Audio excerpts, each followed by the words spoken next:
ام المومنین حضرت عائشہ صدیقہ رضی اللہ تعالی عنہا حضور پاک صلی اللہ علیہ وآلہ وسلم کے نکاح میں شوال کے مہینے میں آئی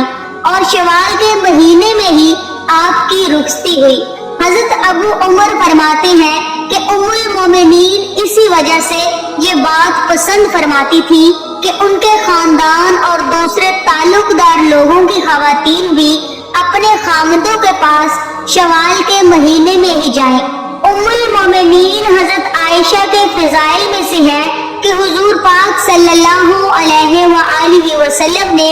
آپ کے علاوہ کسی دوسری کنواری عورت سے شادی نہیں فرمائی، اور حضور پاک صلی اللہ علیہ وآلہ وسلم اپنی تمام ازواج مطہرات میں سے حضرت عائشہ سے سب سے زیادہ محبت فرماتے تھے، یہاں تک کہ آپ اگر کسی چیز کی خواہش کرتی تو آپ صلی اللہ علیہ وآلہ وسلم پورا فرماتے۔ ایک سفر کا واقعہ ہے کہ جب حضور کریم صلی اللہ علیہ وآلہ وسلم نے ام المومنین حضرت عائشہ کو نہ پایا تو فرمایا ہائے میری دلہن۔ یہ الفاظ امام رحمت اللہ علیہ نے نقل کیے ہیں۔ حضرت عائشہ رضی اللہ تعالی عنہا بہت بڑی عالمہ اور فصاحت کی دولت سے مالا مال تھی، نیز آپ نے رسول اللہ صلی اللہ علیہ وآلہ وسلم سے بکثرت احادیث روایت کی ہیں۔ آپ عرب کی تاریخ اور اشعار کی بھی بہت بڑی عالمہ تھی، یہی وجہ ہے کہ صحابہ کرام اور تابعین کی بہت بڑی جماعت نے آپ سے احادیث روایت کی ہے۔ نبی کریم صلی اللہ علیہ وآلہ وسلم نے حضرت عائشہ رضی اللہ تعالی عنہا کے لیے 2 راتیں مقرر رکھی تھی،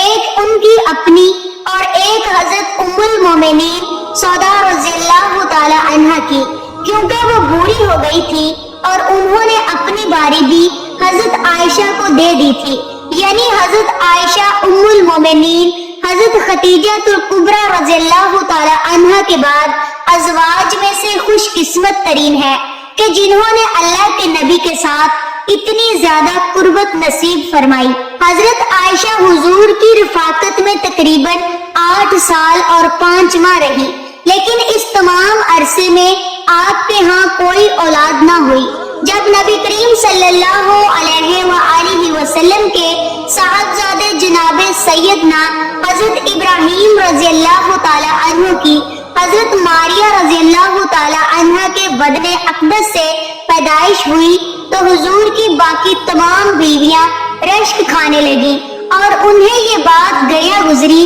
حضرت ابو جعفر سے روایت ہے کہ رسول اللہ صلی اللہ علیہ وآلہ وسلم کچھ دنوں تک حضرت ماریہ کے پاس نہ گئے، کیونکہ آپ صلی اللہ علیہ وآلہ وسلم کی باقی ازواج پر وہ گرا گزرتی تھی اور ان پر رشک کھاتی تھی، مگر ان سب میں سے سب سے زیادہ رشک حضرت عائشہ کو تھا، کیونکہ وہ بے اولاد تھی اور انہیں اولاد کی شدید خواہش بھی تھی۔ حضرت عائشہ رضی اللہ تعالی عنہ فرماتی ہیں کہ جب حضرت ابراہیم پیدا ہوئے تو رسول اللہ صلی اللہ علیہ وآلہ وسلم ان کو لیے میرے پاس آئے اور فرمایا اے عائشہ میرے ساتھ اس کی شباہت کو دیکھو، یہ میرے ساتھ کتنا ملتا جلتا ہے۔ تو میں نے کہا مجھے تو کوئی شباہت نہیں دکھائی دیتی۔ آپ صلی اللہ علیہ وآلہ وسلم نے فرمایا کیا تو نے اس کے گورے رنگ اور گوشت کو نہیں دیکھا؟ میں نے کہا جو بچہ گائے یا اونٹنی کے دودھ سے پالا جاتا ہو وہ گورا اور موٹا فروا ہوتا ہے، جس کے بارے میں ایک اور روایت بھی موجود ہے جس میں کہ یہ الفاظ ہیں کہ حضرت عائشہ نے عرض کیا جسے بھیڑ کا دودھ پلایا جائے وہ فروا اور گورا ہوتا ہے۔ ام المومنین حضرت عائشہ نے یہ کیوں فرمایا؟ جس کے بارے میں محمد بن عمرو کہتے ہیں رسول اللہ صلی اللہ علیہ وآلہ وسلم کی چند راز بھیڑ بکریاں حضرت ابراہیم علیہ السلام کے واسطے مخصوص تھی اور ایک اونٹنی کا دودھ بھی انہی کے لیے خاص تھا۔ یہی وجہ تھی کہ ان کا اور ان کی والدہ کا جسم اچھا تھا۔ ناظرین یہاں پر آپ کو ایک اور اہم بات بتاتے چلے کہ سیدنا عائشہ رضی اللہ تعالی عنہ کی کنیت عبداللہ تھی، لیکن عبداللہ آپ کی اولاد نہیں تھے بلکہ آپ کے بھانجے تھے جو کہ حضرت عبداللہ بن زبیر رضی اللہ تعالی عنہ ہے۔ جب ان کی ولادت ہوئی تو رسول کریم صلی اللہ علیہ وآلہ وسلم نے ان کے منہ میں اپنا لعاب شریف رکھا اور حضور پاک صلی اللہ علیہ وآلہ وسلم نے حضرت عائشہ سے فرمایا یہ عبداللہ ہے اور تم عبداللہ ہو۔ حضرت عائشہ فرماتی ہیں کہ اس کے بعد سے ہمیشہ میری کنیت عبداللہ ہی رہی، جبکہ میری کوئی اولاد نہیں تھی۔ اس زمن میں ایک روایت یہ بھی ملتی ہے کہ جتنا عرصہ حضرت عائشہ رضی اللہ تعالی عنہ حضور پاک کے ساتھ رہی،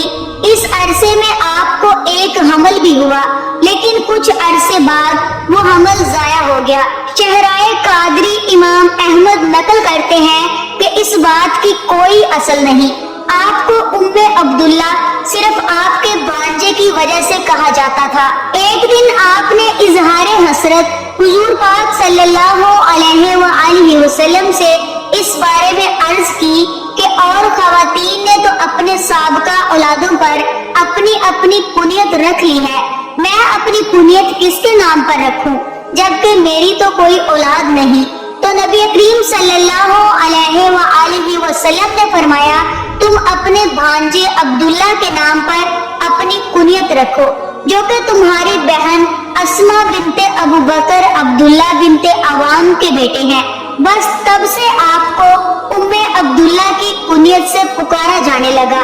ناظرین، امید کرتی ہوں کہ آج کا واقعہ آپ کو بہت پسند آیا ہوگا۔ پروردگار عالم سے دعا ہے کہ میرا سنانا اور آپ کا سننا اپنی بارگاہ رحمت میں قبول فرمائے،